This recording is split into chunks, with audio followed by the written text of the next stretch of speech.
NBC Sports presents live for the final stop on the Professional Bowlers Tour. Today it's the Firestone Tournament of Champions, an event dominated in the past by some of bowling's greatest, like Billy Hardwick, who won in 1965. Future Hall of Famer won his first of 2 Firestone titles in 1968. His name, Dave Davis. The legendary Earl Anthony made his presence felt here with wins in 1974 and 1978. In addition to great bowlers, the Firestone also provided some memorable moments. Who can ever forget Jack Biondolillo's 300 game in 1967? 3 years later, Don Johnson also had a chance of perfection, but a stubborn 10-pin stopped him. Speaking of perfection, Mike DURBIN has a phenomenal record in this event. He's the only 3-time winner. Today, 5 other players will attempt their own assault in the record books in bowling's most prestigious event.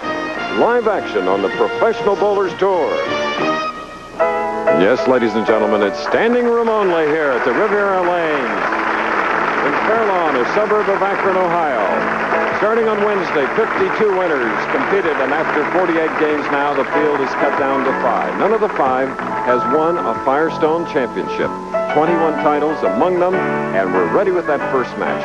The cover boy, Brian Voss, on the left from Tacoma, Washington, going against the Texan, one of 2 in the field, Gary Dickinson. Dickinson, a real veteran when it comes to Firestone. He was 2nd in 1980, 3rd in 81, 6th in both 76 and 77. And Nelson Burton Jr., you would think that experience would help him under this pressure. A little bit, Chris. It's a whole new ball game. The championship round is Dickinson's waiting for a re-rack. We already have a little problem here right at the start. He wants an extra rack. But I'd say in this match, there's one thing to watch for. Dickinson was the lower of the 2 finishers, so Voss decided to make Dickinson finish last. That means Dickinson will start on the left, and then Voss will finish on the left first. So it's much more difficult for Dickinson to throw a strike. Back to the old days of a runner. Not telephone lines, not radio equipment, but Harry Golden had trouble getting word back to the maintenance man. So the runner is back in effect. Other people in the field here, the other 3, and they are something. Last week's winner, Mark Williams, another Texan from Beaumont, will try to make it 2 in a row. And finishing second, the ever-exciting Pete Weber from St. Louis, and the tournament leader is this cranker named Bob Handley. Here's the first shot.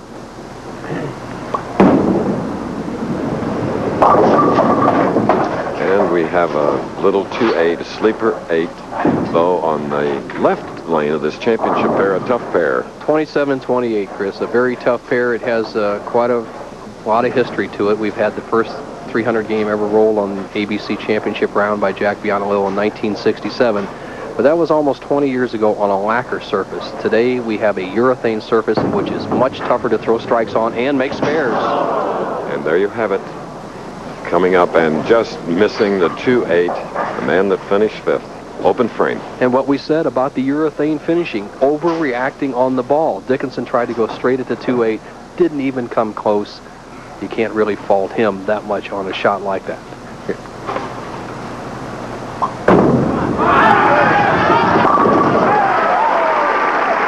And professional bowling's answer to Cheryl Teague's, in my book, Brian Voss. Nelson Burton Jr. has been in all 21 Firestones, and this year he finished 17th. Nice going, Bo. Good week, Chris. We've had a tremendous field, 48 players, and we have a tremendous finals field. And as we watch Voss come up for his second frame to take an early lead, we see that the players in the field, we have 4 crankers and Gary Dickinson, the conventional style player. Oh, a high hit, and he was lucky, leaving only the 6th pin. His mother and grandmother are here, this 26-year-old, as we replay the shot. 27, Voss starts the ball up high and breaks up the split. It could have been the 3-6-7. Gets away with an easy spare, the 6 pin. If he converts here, he'll have a 12-pin lead. There's his mother and grandmother. I saw Gary picking them up at the Cleveland airport earlier in the week. Nicely done. 5'10", 160 pounds. He has so many fans, all ages, especially the young ladies. Well, here's Gary Dickinson. He's the father of 4. Burleson, Texan.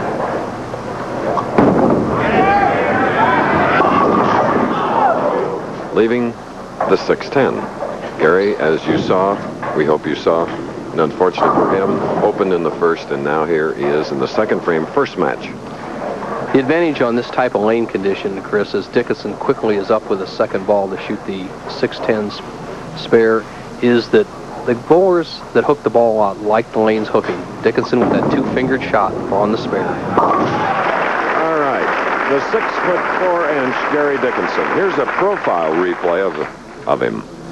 Dickinson, an ideal style. He opens that right shoulder at the height of his backswing. His swing is just about parallel with the approach.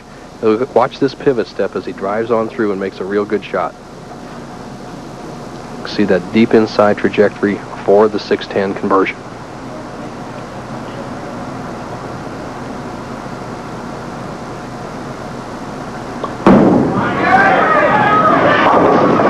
That's what he was looking for. Got at his share during the week, but it's his very, very first. And a amazing step toward the Kentucky Derby.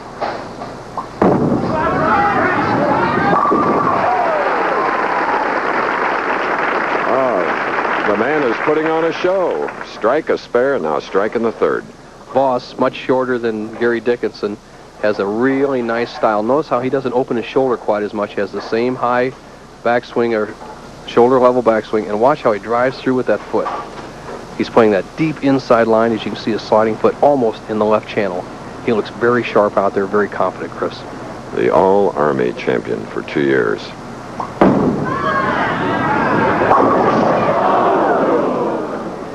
4-9. We have seen that one converted this year. 4-9. Voss is going to cut right through the middle of the pins, and watch the action of the 2-pin. It goes to the sideboard, and all he has to do is try to get the ball over in this area, slide the 4-pin over into the 9. He must go for it in this situation. If he doesn't convert it, he'll either trail by 2 or it'll be all even.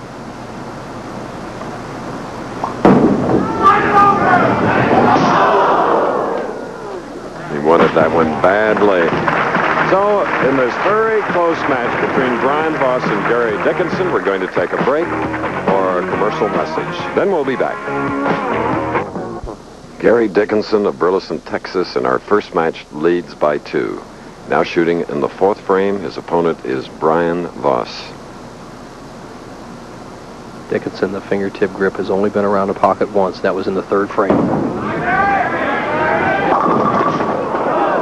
Crossing over and leaving the 10-pin. Our 16th and final stop on the 1985 Professional Bowlers Tour telecast here on ABC, and it ends our 24th year in Bow, silver anniversary next year. Coming up, number 25, as Dickinson in cross lane for the 10-pin, convert this to maintain a 2-pin lead, using that two-fingered grip to kill the ball, to cut down the roll. Accuracy, premier thing in spare shooting.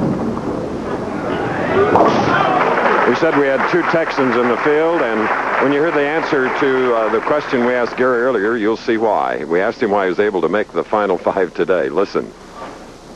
Well, I think there's a couple or 3 reasons, really, and I think the main reason is that I just really threw the ball well all week. I made good shots, and I was able to hang in all week.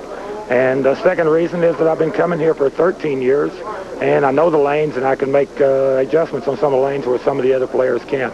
And the third reason is that it's a limited field, and there's just not as many crankers here to beat me. And another 10-pin, a man that averaged 224.5 on this pair, 2 games throughout the Firestone. Well, Chris, a couple of good points that Gary had in his interview is there aren't as many crankers. This is a limited field of 52 players, so some of the top players that we've seen during the year, such as Jeff Bellinger, Mark Baker, Steve Wunderlich, as you see the two-fingered grip to kill the roll and keep the ball under control of Gary Dickinson, are not here. Baker and those players not here, so it gives more room for a down-and-in player. All right, a spare, tremendous amount of money at stake in this final stop. Look at that. To the winner, $40,000, $22,000 for the runner-up, $15,000 for third, $10,000 for fourth, and the loser of this first match you're watching now will take home a check for $7,000. Brian Voss, he was 10th here in the Firestone last year. A 5th frame strike. As the man that will meet the winner continues to warm up off to our right, you hear his pins dropping now. That is Mark Williams of Beaumont, Texas. Voss with really the correct way to attack this pair of lanes. He's keeping the speed real firm between the second and third arrows, the track area.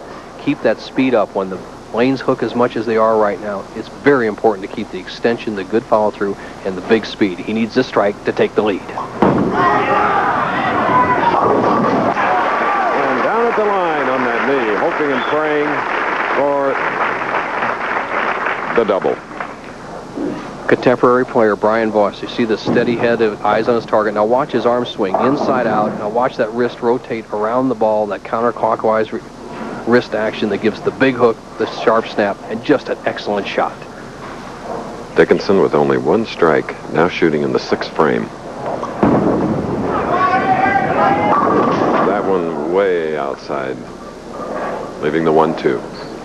Dickinson, in the hour of practice we had before we went on the air, as we watched his ball just sail wide for the 1-2. He tried to make the adjustment. Remember, when he came up there in the 4th frame, he crossed over on the left side of the head pin, makes the adjustment. He's on the right side of the head pin. What he has to do, Chris, is move out around the second arrow and throw the ball real hard and hope to bail this game out. All right. No bowler from the number 5 position, which Dickinson is in, has ever won the Firestone Tournament of Champions. Whereas Voss, who is finished 4th, the last 2 winners have come from the number 4 position, Berardi, and our statistician today, 3-time winner Mike Durbin.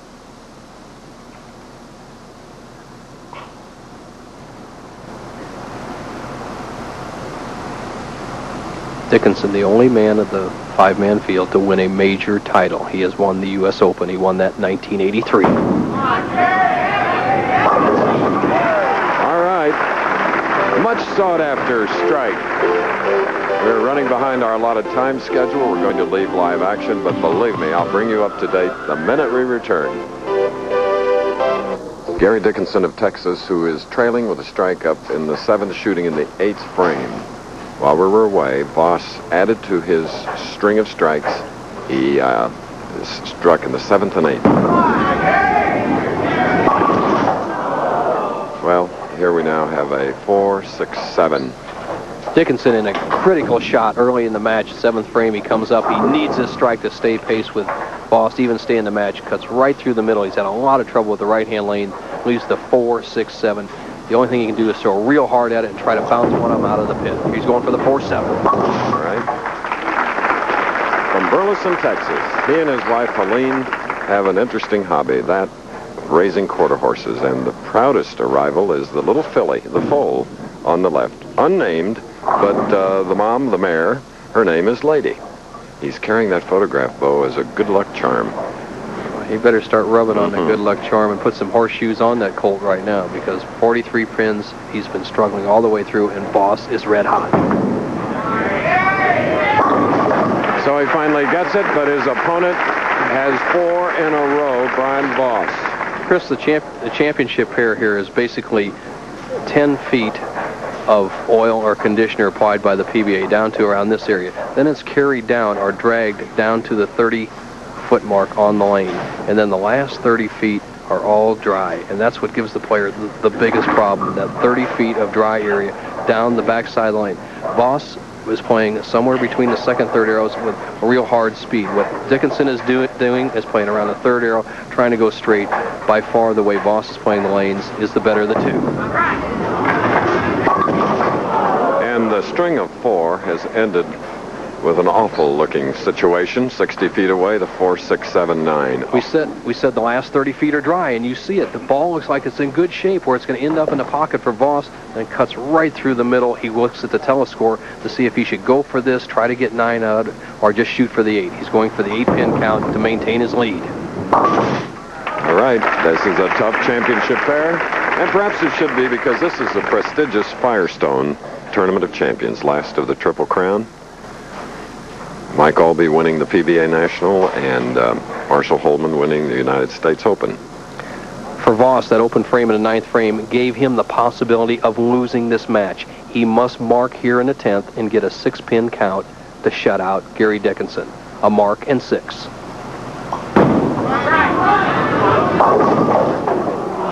All right, so the mark will come if he knocks down the 7-pin on the left lane. The thing to watch for is, remember Dickinson in the first frame going for the 2-8 spare over on the left part of the plane 27. He hooked right by it. If Voss goes straight at the 7-pin, it may hook in the left channel and give Dickinson a chance to win the match. Elbow, he has the mark. And Gary Dickinson knows his situation along with you, and the look on his face tells the story. Not a lot of hope. What do you do when you need 6 pins? You line up right, a little bit high in the pocket, throw it a little extra speed, and just, there he goes. Good shot right there. The winner of the first match, Brian Voss. He will meet Mark Williams, another Texan, when we come back. That's the matchup. Head-to-head they'll go as we're live in Akron. A live shot here at Riviera Lanes. Mark Williams, who finished third, will now meet Brian Voss, who defeated Gary Dickinson 198 to 173. Voss, with the 198, had 7 strikes. Left lane, first shot.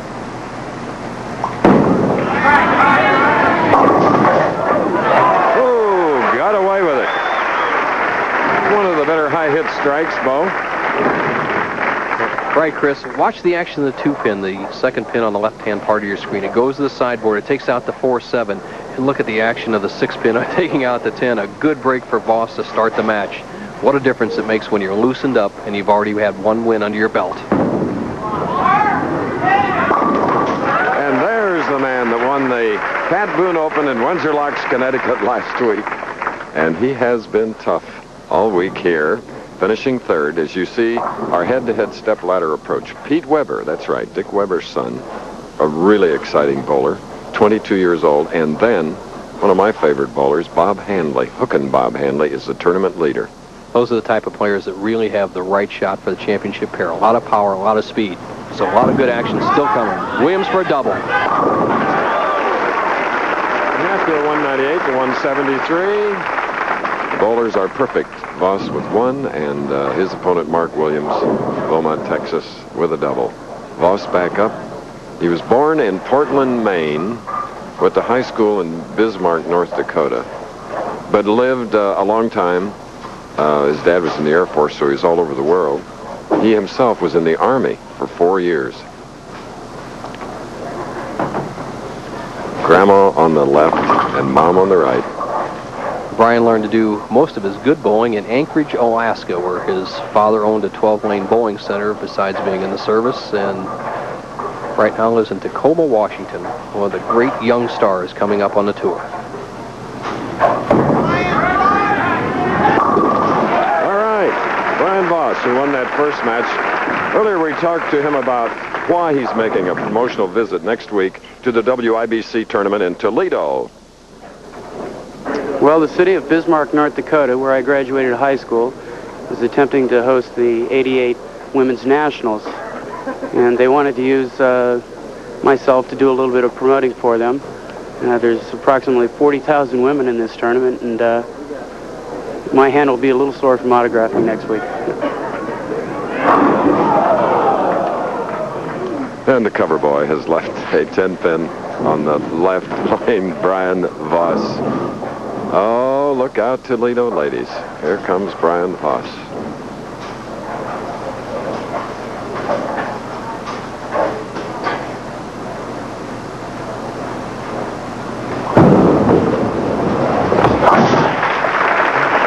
Okay, tomorrow on ABC Live at 2:30 Eastern, the Tampa Bay Bandits versus the Birmingham Stallions, Bo. A classic matchup, the Tampa Bay Bandits, the #1 offense in the USFL going against the #1 defense, the Birmingham Stallions, Chris. And you know, when they have a big game like that, #1 offense against #1 defense, I'm a defense type guy, only in football, but in bowling, I go for offense. Okay, and Legion Field is a perfect meeting ground. We've done so many Alabama games there, and I'll tell you, when the fans come out and fill Legion Field, it's hard to hear yourself talk. So that's tomorrow on ABC. Keith Jackson, Len Swan will be there, and Tim Brandt. All right, Mark Williams at Beaumont, Texas, leaving the 3-6 on the right lane. The right-hand lane is the lane that has given everybody a lot of problems. You watch the ball of Mark Williams. As he comes down, he looks like he's going in the pocket, then it breaks very sharply over into the head pin area. That is the trouble Dickinson had on this lane, and that's the trouble that Mark Williams has had so far. And every year we see, and every week we see a lane that is the key to winning, and so far it has been lane 28. Dickinson never came close to a strike as the Voss easily defeated him. Voss seems to have a pretty good line on both lanes with that fast speed and the trajectory between the second and third arrows. Williams, the soft speed. He can probably get away with it on the left-hand lane, but he has to make a change on the right.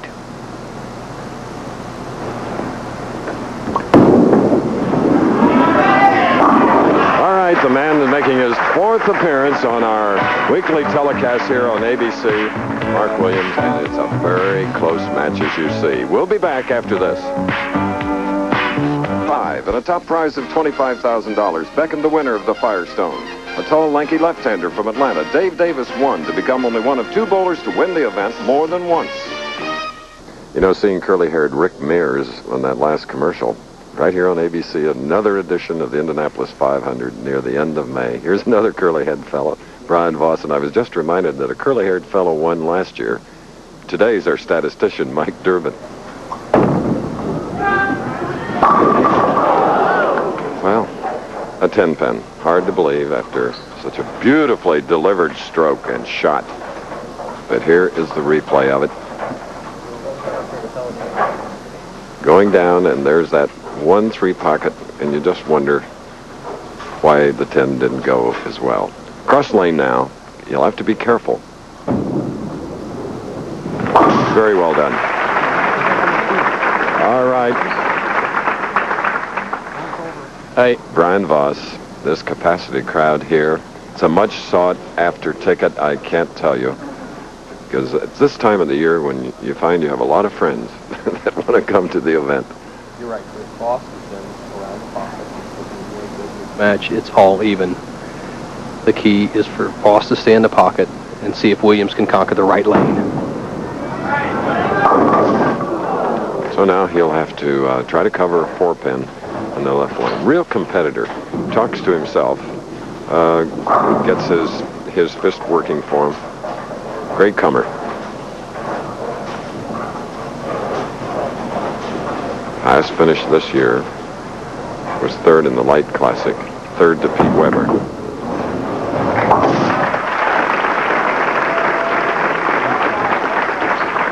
So now Mark Williams, who carefully looks at the pins to make certain that they're where he wants them on the spots. With a strike up, he'll be shooting in the 5th. And talk about jewelry on the bowling hand. Mark Williams with his rings, he has 2 different kinds of 300 rings there. The PBA's 300 and the American Bowling Congress 300 ring. And let's see what kind of adjustment he makes on the right-hand lane. Let's see if he can send it wide enough. Beautiful. Mark Williams, who won the Pat Boone Open last week in Windsor Locks. Last summer, his first win was in the Waukegan Open. Went through 3 opponents, including Mike Edwards, to win. And then number 2 came last week. Total of 21 titles in this field today.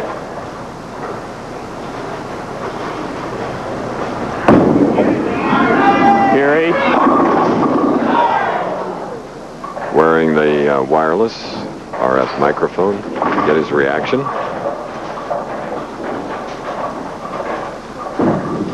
For Mark Williams, you watch the release as he comes through. He has not the snapping action that some of the crankers have. He has a nice, smooth return of the fingers around the ball as he shoots the spin.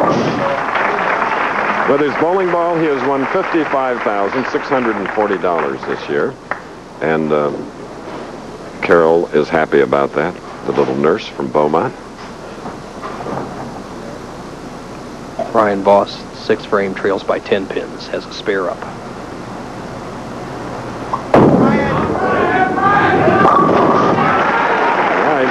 The man who won the first game here today in the finals of the Firestone Tournament of Champions, Brian Voss, shot a 198.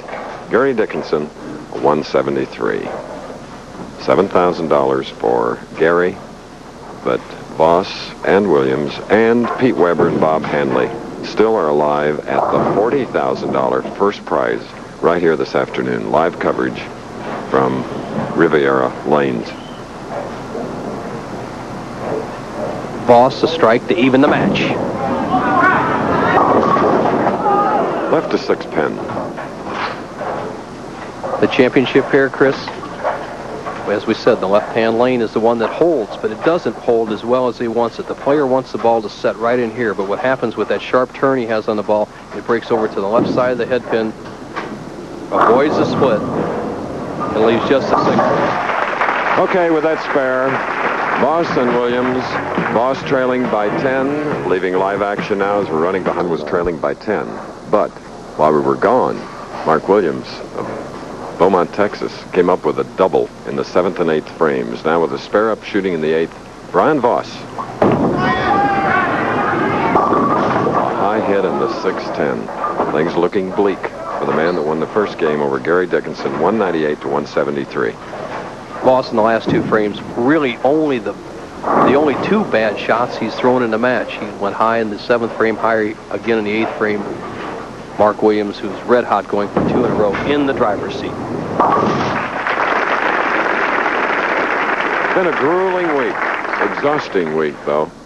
48 games, Chris. This is the only tournament that we have this format. The 52-man elite field of champions holds 16 games on Wednesday, 8 more games qualifying Thursday morning. The top 24 go at it. 8 games Thursday evening, 16 more games on Friday, down to the top 5. Now we're down to the top 4. And if Voss doesn't get striking pretty soon, he's going to be 4th place, $5,000 at stake. All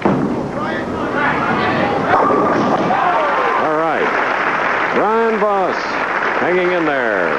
This is a long week starting on Monday with a lovely dinner honoring the newest inductees into the PBA Hall of Fame as a player. Larry Lobb, a great guy, 12 championships, and then Teddy Hoffman, Joe Joseph, meritorious, and veterans categories.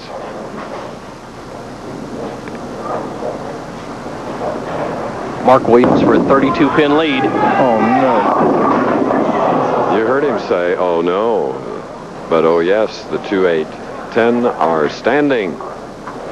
The 2-8-10. Watch the action of the ball as it comes in light, and the head pin goes by the 2-pin, takes out the 4-7, but it leaves the 2-8-10, a spare that is open for a lot of conjecture in the bowling world.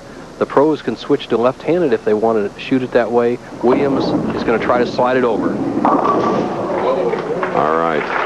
Brian Williams, the redhead from Beaumont, Texas, 28 years old. And quickly, Chris, the reason I said the pros can switch to left-handed, in the Professional Bowlers Tour, you can bowl with either hand if it helps improve your chances of making a spare or a strike. In the amateur ranks, you must stay with the same hand in each league. Mark Williams only leads by 7 pins now, 10th frame.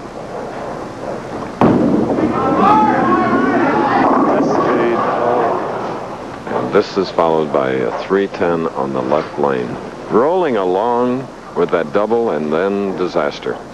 Williams' ball out here looks in good shape, but then goes right through the 1-2-3 zone and leaving the 3-pin and the 10-pin. He needs to get the ball between the 3-10, convert this split to maintain the lead. If he doesn't, Voss will be in the driver's seat.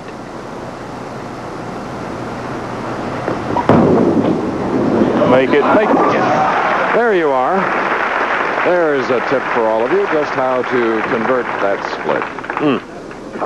Perfect shot. Gets the ball on the right side of the 3-pin, lets it deflect into the 10, and preserves his lead. He needs 4 pins on this ball to make Brian Voss double to win the game. Just stay behind the foul line for Williams. All right, he finishes with a 2-11. For Brian Voss, he has a strike up in the 9th. Voss needs to strike on the first ball in the 10th and then get a 7 spare fill. If he doesn't strike on the first ball, Williams is the winner. This is our second match. Brian Voss winning the first, 198 to 173 with 7 strikes. Thus far, he's had 4 in this game.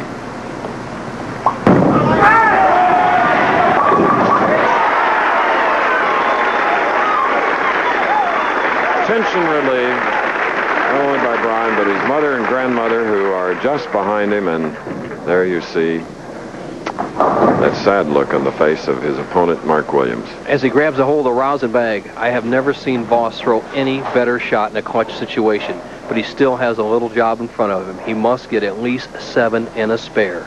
If he gets 7 in an open, he could lose the match. 6, we could have a tie. Uses most all of the approach. Right lane.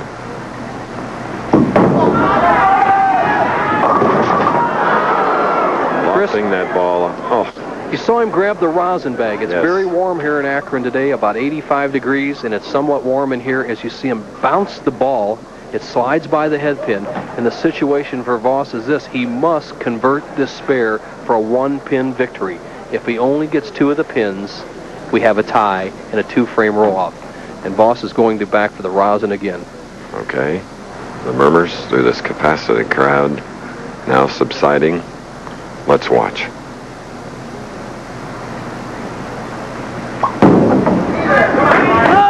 We have a tie. Can you imagine? 2-frame roll-off, Chris, right now. Yes. He's walking, well, he's not going to leave the bowling establishment, but he feels like it, I'm sure. Look at that. He goes right on. You watch the 2-5, 2-4 chopped off the 5. Watch his eyes. Someone said eyes that could penetrate steel, but the ball, new life for this man. 2-frame roll-off. Here it starts. The 9th and 10th frames, they're starting from 0. As soon as we have a definitive winner, we'll go on to the next match. Williams with the first shot, left-hand lane. Get up. Coming in now to sudden victory for one of the 2. As Brian Voss is working with his thumb hole, trying to put some more tape in the ball. What happens is it's very warm in here. The pressure of a championship round makes those hands perspire. You need a good grip on the ball. And going back to the 2-8 spare of Mark Williams, remember what happened to Dickinson in the first frame of the championship game, the first match. He missed the ball on the left. Oh, he got by with it. He's speechless now, wearing that wireless microphone. You can see it there. Well, one of the things that makes the lane so tough, Chris, is the inability to consistently get strikes, but it's the inability of the players all year long to convert spares. They cannot judge where to shoot these spares, and that makes it very tough when you really struggle with the spares. It's like our friend Chuck Pisano said, the only easy spare is the one you don't have to shoot because you got a strike. Here's Voss, first shot in the roll-off.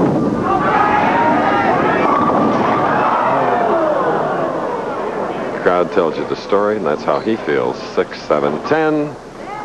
Voss right into the nose, leaves the 6, 7, and 10. He has to take the 6-pin and slide it over into the 7-pin area to convert this split. Odds are 5-1 for the professional.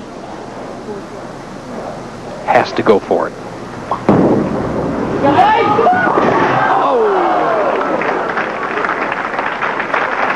All out. He really thought he had that one.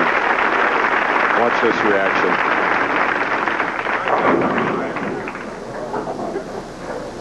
Disappointment. But it's not over. He's back in the same situation that he was in the original game. He needs a double to get back in the match. He's bowled very well on this left-hand lane. It's the lane that doesn't hook quite as much. Let's see what he does.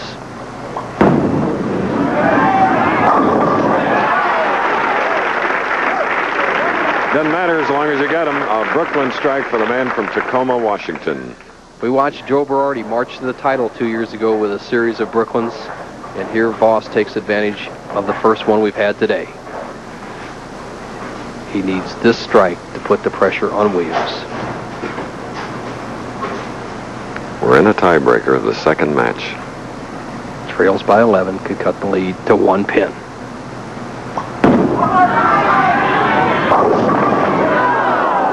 Pin. Remember, the winner will meet colorful Pete Weber, then the tournament leader, Bob Handley, for the $40,000 first prize. This is the Firestone. All right, for Voss, it's 29 for his extra frames. sets up for Mark Williams a situation where he has to get a strike or a spare in any kind of count to win the match and go against Pete Weber. If he fails to mark, Voss would go against Weber.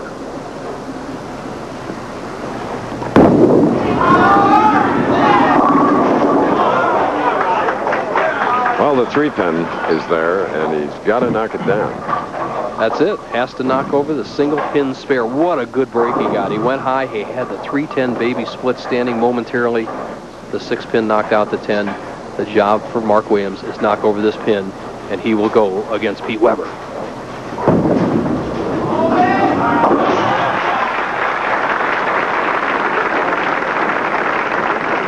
There is, you saw the intensity on his face. Look at the furrows above his nose. This is pressure, and the Firestone needs 1 pin.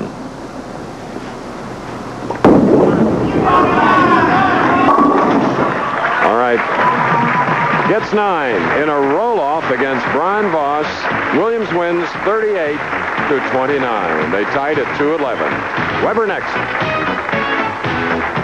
Tournament of Champions was inaugurated in 1965. You're looking at the Riviera Lanes, which has been the permanent home since 1966 of this great championship and our 16th and final stop. Mark Williams came in as the number 3 qualifier, and after tying at 2-11, he defeated Brian Voss 38-29. Mark Williams, who won last week, now will meet a red-hot bowler, colorful 22-year-old from St. Louis, Pete Weber. The two bowlers continue to practice here, which is their right. And you know, our technicians, our production people, are more than just skilled people, talented people. All these years have become our close friends. We want to give them their due credit visually now. I could say something neat about each of them. Today, Nelson Burton Jr. discusses the techniques for achieving the proper feel of your bowling ball on the Professional Bowler's Tip of the Week. Today's tip is being sponsored by Old Spice Aftershave and Cologne. Splash on the peeling, splash on the Old Spice. Week after week on the Professional Bowlers Tour, we see the top players making adjustments to their thumb hole to keep that good, consistent, snug feel that gives them the confidence to throw great shots in the clutch. This week's bowling tip will show you how to get that good feel in your thumb hole. First, all thumb holes are drilled perfectly round, but our thumbs are not all perfectly round. So take a piece of crayon and rub it on your thumb. Then insert that thumb into the thumb hole and see where the crayon marks show up in the thumb hole. Then take a rat tail type file and work out where that crayon is placed inside the thumb hole. After you do a little bit, not too much, take some sandpaper and smooth that area out. Especially with these urethane balls, take a little extra time to get it nice and smooth. Then take the ball, put a little powder in the thumb hole. Make sure you don't get it on the approach. Then throw a few shots down the lane to see how consistent you release the ball. Finally, if the ball is coming off your thumb too quickly, take a piece of tape, insert it into the back of the thumb hole as we see the top pros do on the Professional Bowlers Tour, and see if that gives you the good feel you're looking for. And if all of that fails, take the ball back to the pro shop. Have your pro shop operator plug up the thumb hole, re-drill it, and start over. To the Riviera Lanes, we've had a 2-frame roll-off, which was won by the man in the blue shirt without the stripes, Mark Williams, 38-29, eliminating Brian Voss. Brian will leave with a sizable check, however, of $10,000. Mark Williams opens against Pete Weber with a strike. Now, the splinter is up. Here he is, 22 years old, 5'7", 23rd, finishes in 82 and 83. And now he's in an event, a wonderful position to win something that his dad wasn't able to do. Dick Weber.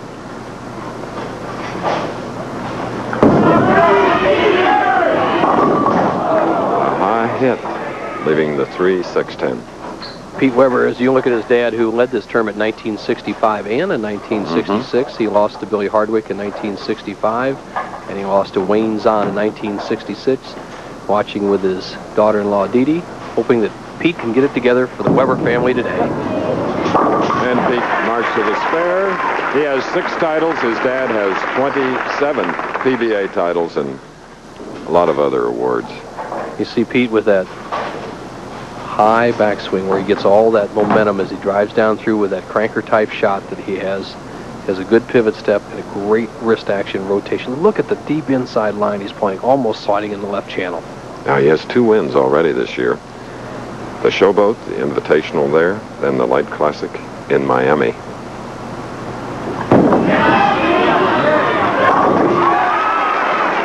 Pete Weber, the all-around sportsman. Just brokenhearted that the Flyers didn't make it a little farther in the National Hockey League, but he is about proud truth, etc. All right, 10-pin for Mark Williams. And Bo, our first match today, 198 to 173, 7 strikes, lost the winner. Then Mark eliminated him, a 2-11 tie, 38-29. Most unusual day.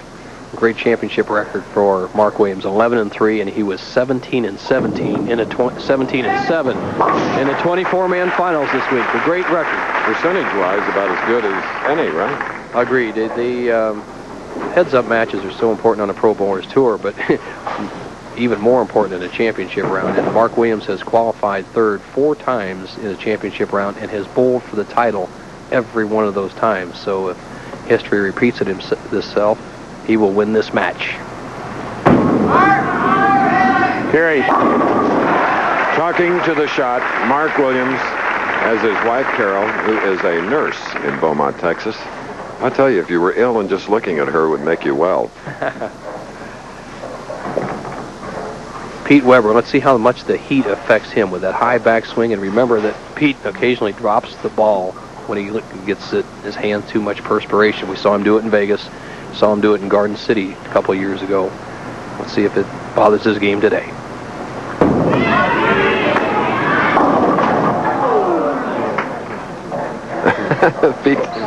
Pete, after the fact, is complaining. Leaving the 610, what was he upset with the way they were spotted, Bo? Not really, Chris. He has a little aversion from a camera person down there who is just clicking the cameras just at the height of his backswing, and apparently with it being so quiet in the bowling center, it's affecting Peter's shot just as he lets go of the ball. Somebody's going down to rectify that situation as Peter needs this spare to stay even. There's a great measure of concentration on a golf course and the proximity here of whether it be photographers or fans who inadvertently make a noise.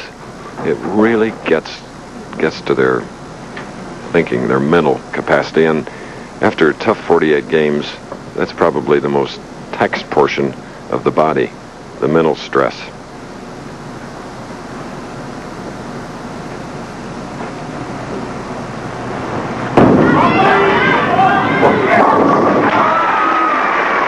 Now that'll fire up the 22-year-old.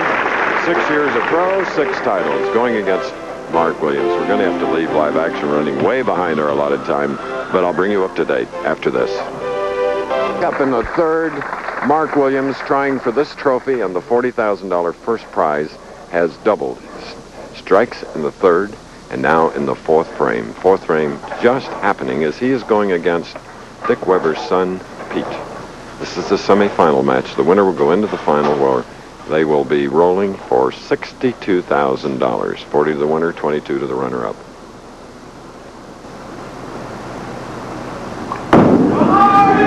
Get up, get up. Yes. Wireless microphone. It's amazing, Bo, how you pros talk to that ball. I don't know if it helps, but Mark Williams is really looking sharp in the 4th frame on the right-hand lane. The lane that's given everybody trouble, including Pete Weber in his first attempt. Threw the ball much harder and straighter. Then he sent it really wide on the left-hand lane. He has a 20-pin lead over Pete in the early going.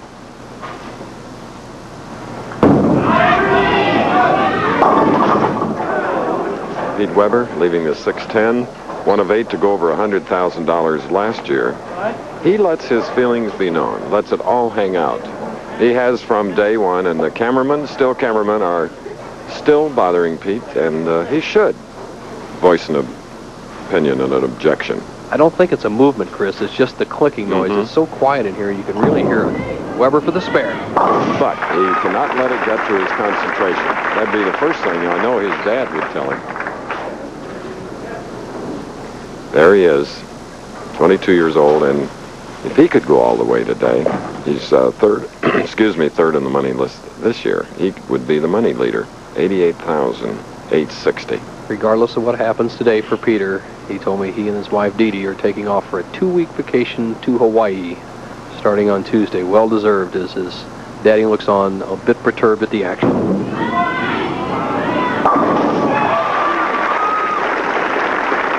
right. There, Dad's giving it the pep talk to his son, and Dee Dee, his wife, looking on. Tough moments for the Weber family and for the Williams family. Well, you must remember, Mark had to go through a 2-frame roll-off after a 2-11 tie against Brian Voss.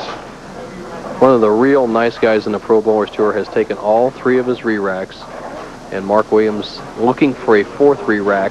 Remember, they're only allowed 3 in a game. He's actually told Harry Golden exactly what pin's off spot, and to me it looks like the 3-pin's a bit tight. If you would look right in the area right here, the 3-pin is close to the head pin, so that the players need to get that pin right on spot to keep from leaving a solid 10. Harry didn't give him the re-rack. Let's see what happens. Coming up high and leaving the 3-6 on the right lane. Our semi-final game, the winner to meet our tournament leader, Hook and Bob Handley from Pompano Beach, Florida. Well, we have Weber being bothered by the cameras on the right-hand lane. Mark Williams doesn't like the way the pins are set up. Anything troubling you, Nelson? Not really. I just like to see him get a few more strikes. Yes, that would help us all. These are tough conditions. The best bowlers in the world, they walk under a sign here outside Riviera Lanes. The world's greatest bowlers pass through these portals, and they are that, but they have been tested this week. Williams trying to be only match. Excuse me.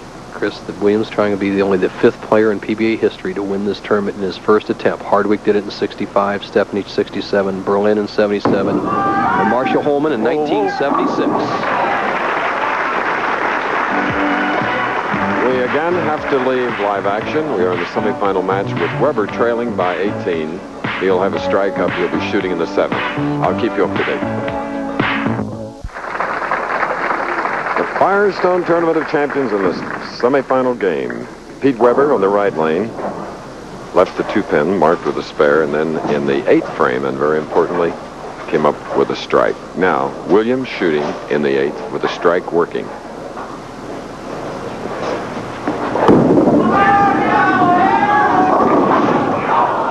Seven-pin.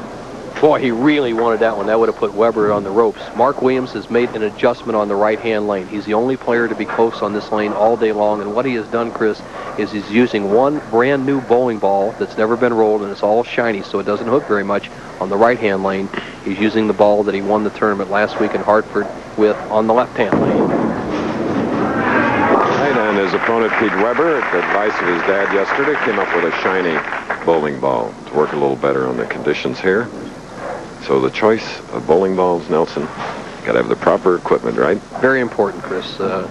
Even more important for the pro bowlers who throw such big hooks. But it's like golf. You can't hit a wedge shot with a driver. So these players are adjusting their equipment.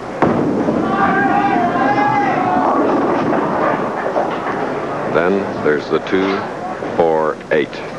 Mark Williams sends the ball real wide out to about the 7th board. Then it comes back, doesn't quite get all the way back. Watch the action of the head pin as it goes over to the left sideboard, takes out the 7-pin, and avoids the 2, 4, 8, 10. The 10-pin was standing momentarily, but by no means an easy spare. Whoa! And as you heard him say, whoa. That's what makes the lane so tough, Chris. We've seen players go to the left side and they hook by the 2-8. We saw Williams go to the right side and not get up to the 2-8. Now he goes straight at it and he misses them both. Opens the door for Weber. And here is Pete Weber. Strike up in the 8th, shooting in the 9th, getting a re-rack on the right lane. This is a 40-lane bowling establishment, as I mentioned. It's been the home of the Firestone since 1966. One other year they were at another establishment, Bolero Lanes. So here we are as the Firestone is 21 years old today.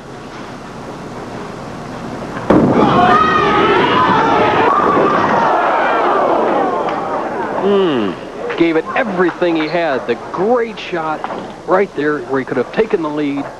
Look at his eyes. Boy, he knows it's good. He's no watch. Oh no, a solid 10. The match is not over though. Watch the action of the pins. The 6-pin launches over the top of the 10-pin. Weber with a spare would trail by 4. All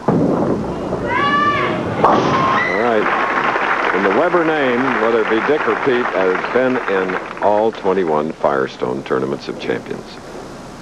The scoreboard tells the story. Weber perfect on the left-hand lane, and he chose to finish there in the clutch situation. He's up there where he wants to be, not with the lead, but on the lane he wants to be on with a possibility of taking the lead. He needs 2 strikes to put the onus on Williams. The bowler that loses this game will get $15,000, where the winner will have a chance at 40 in the next championship match.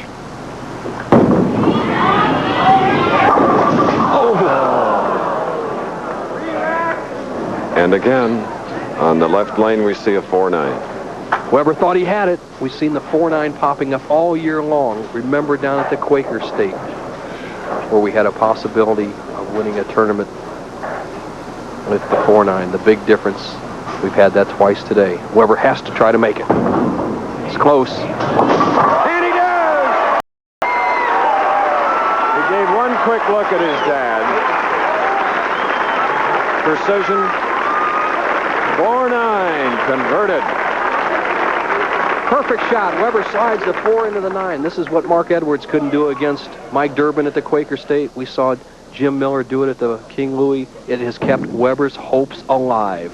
As Dick's explaining to Dee, Peter just needs a good break. He needs Williams to open. The count makes very little difference. 4-pin.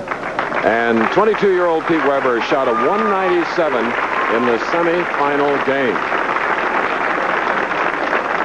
Proud father saying, Peter, you gave it your best, but it's not over. Mark Williams must fill the 10th frame, strike or a spare.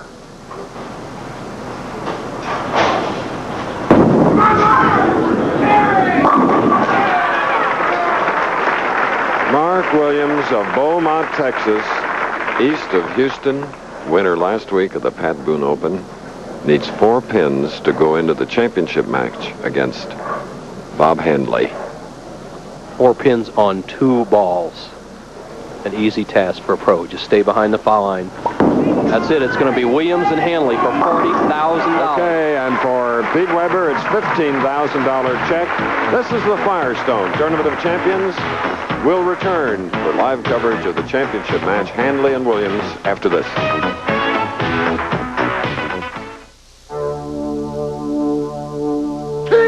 Introducing your ultimate weapon against athlete's foot. New footwork. The pain and itch of athlete's foot can drive you crazy. But now there's footwork. Footwork works 2 ways. It cures the pain and itch of athlete's foot, then prevents its return. Footwork, your ultimate weapon against athlete's foot. Get new footwork now. Cures the pain and itch of athlete's foot, prevents its return. Here at the Riviera Lanes, our tournament leader, Bob Handley of Pompano Beach, Florida, continues to practice because he is in the final match against Mark Williams, who has won 2 games, as you see. Once in a roll-off, winning at 38-29, 2 frames, and now with a 214, 8 strikes to Pete Weber's 197. So the man that won last week in Windsor Locks, Connecticut, Mark Williams, goes against Bob Handley, who hasn't won since 1983, but has been consistently tough. Speaking of tough, boxing is a sweet sign. Seated. Mark Williams going for $40,000 and a 7-year exemption. If you win the PBA National Championship or the Firestone, you have 7 more years in this tournament. And after 2 victories, he is met with a 4-7-10. Just got a little soft on this shot, goes right into the nose, does not trip out the 4-7. See the 2-pin lay down the channel, leaves the 4-7 standing. tough spare to start the match with. Has to slide the 4 into the 10. It'll be close. Hit it. Oh, yes. Oh, yes. 2 conversions in about 10 minutes. A 4-9 by Pete Weber, whom Williams defeated. And now look at this. What a shot. I think this is the toughest of all the pocket splits to convert the 4-7-10. Chris, if he had the big 4, he'd have made it. Right. Even if the 6-pin had been in there. What a way to start.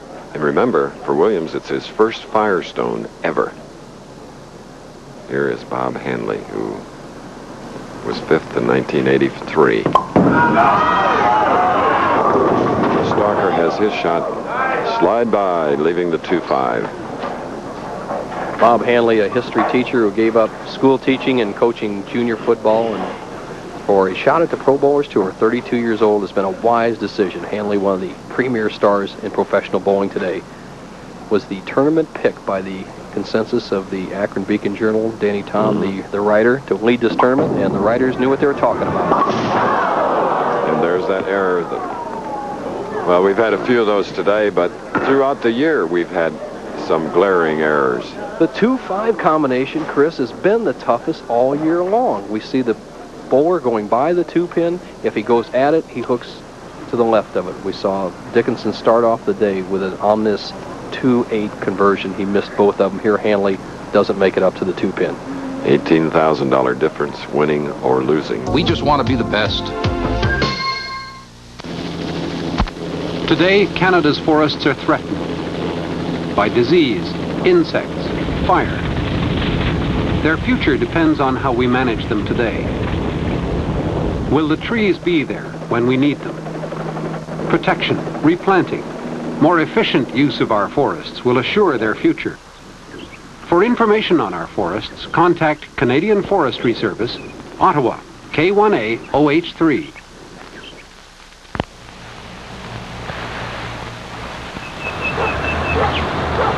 Every day brings a new challenge to the Salvation Army. And every single day, we count on you to help us meet it. Please, give to the Salvation Army Red Shield Appeal. Give us this day.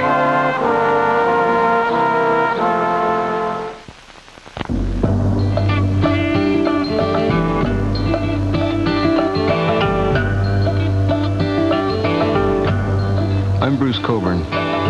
In 1945, Dr. Lotta Hitchmanova created a Canadian agency with a heart to help the world's underprivileged. Children like Tutuli in Bangladesh, who are homeless and depend on handouts to survive. Or little Nirmala in Nepal, who helps her parents break coal for cooking. These children need hope. The hope Canadian friends are providing through USC.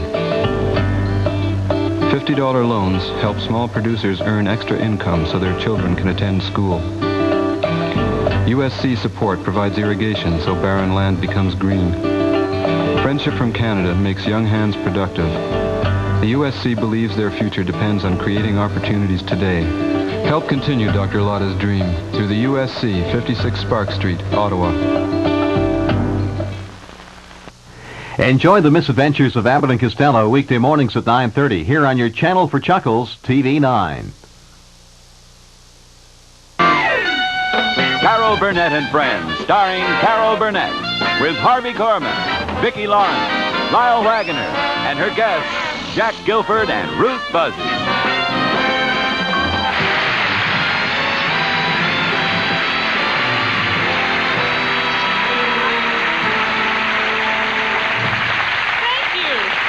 Welcome to our show this evening. Yes. How did your career start? How did my career start? With a whimper. I would say actually my big break was when a gentleman named Gary Moore gave me a chance on his show. I consider that the first really big break I had. Yes. Can I have your autograph? Do you want my autograph? Okay, come on. I'm not allowed to do this, so don't tell anybody. What's your name? My name's Beth. Beth. Did you get my postcard? Oh, was that your postcard, Beth? Yeah. B-E-T-H. Yeah, that one was for Craig, though. Craig, C-R-A-I-G.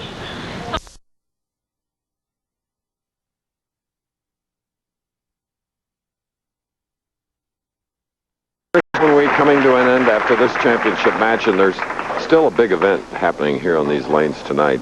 Bo and a lot of our production people are going to bowl, along with other dignitaries, and our Vice President of Program Acquisitions, Bob Iger, is going to try his luck. Did you drill a ball for him, Bo? All the players, all the ABC people have new balls. Let's see what they can do tonight on these lanes themselves. No. Oh, what a break. The 6-pin dropping at the last moment, leaving only the 4-7. He has the 4-6-7 standing, and watch the action of the second pin on the right-hand part of your screen. It's standing momentarily. Look at the 3-pin go to the sideboard. The 9-pin slides in behind and trips out the 6. What a terrific break on that shot for Mark Williams. Mark Williams. There you see on the left the founder of the PBA, Eddie Elias, in the center, Bob Iger, who negotiated the most recent contract for another 4 years, and Joe Antonora, commissioner of the PBA. Bob Handley, must situation. Just put all the power and all the speed you got, Bob. Take a chance. There you go. 5th frame, finally the strike. The man that led 4 of the 6 tough rounds. He picked up a brand new ball. He said he had trouble on this championship here. Now let's see what decision he makes on the left-hand lane. He picks up the new ball again that doesn't hook as much. Just get a whole new attitude for 5 frames. He's bowled 48.5 games leading this tournament. He's down to a very pivotal shot right here. A strike could put some pressure on Williams.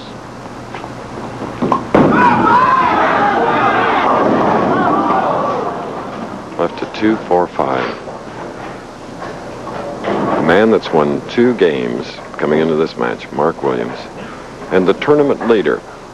It's been a long time since the tournament leader has won here in Nelson. Yes, it has. It has been at least 3 years that I can remember. Steve Cook, I believe, was the last. 1981.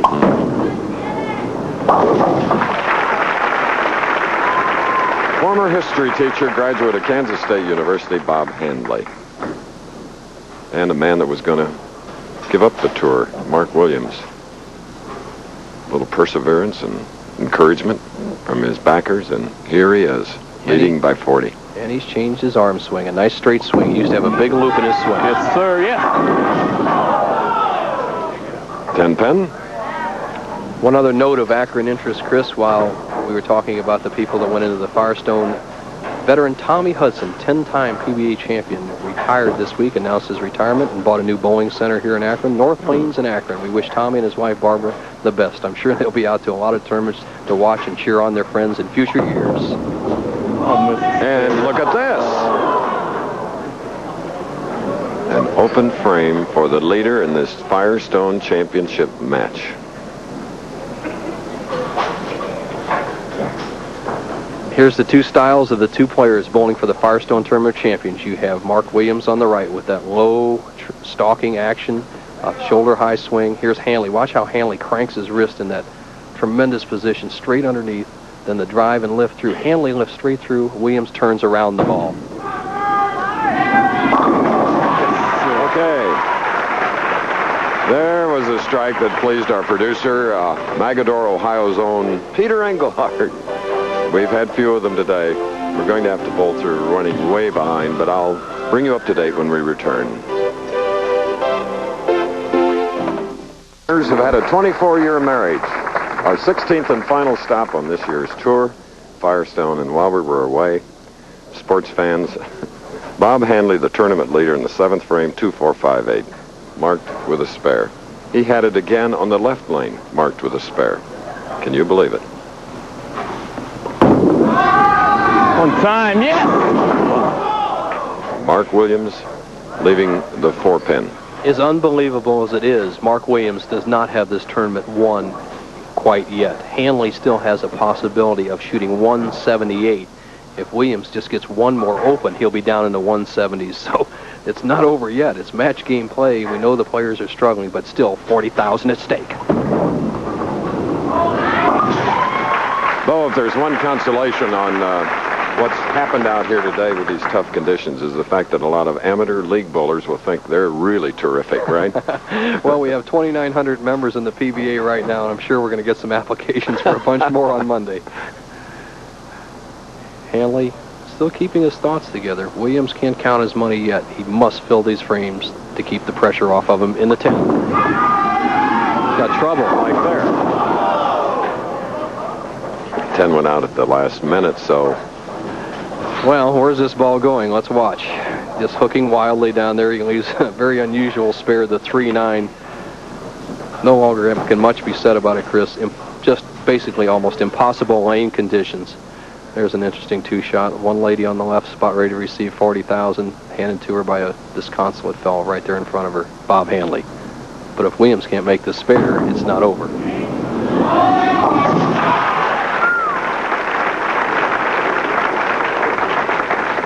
So now, coming up in the 9th frame, with a spare working, trailing by 34, Bob Handley, the tournament leader. $40,000 to the winner, 22 to the man who is on the short end of the score.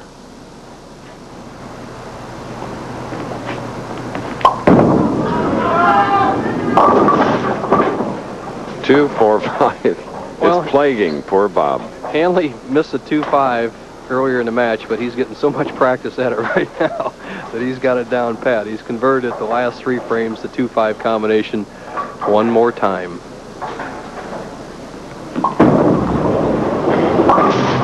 Well, there's no outside help for these professionals. Despair for Bob, and things looking brighter for Mark. And Bo, 2 fellows, J.R. Hellman and Frank Burke, our business assistants. They help us. If only the bowlers could get the help that we get from those 2 over the 16 weeks, they'd do well.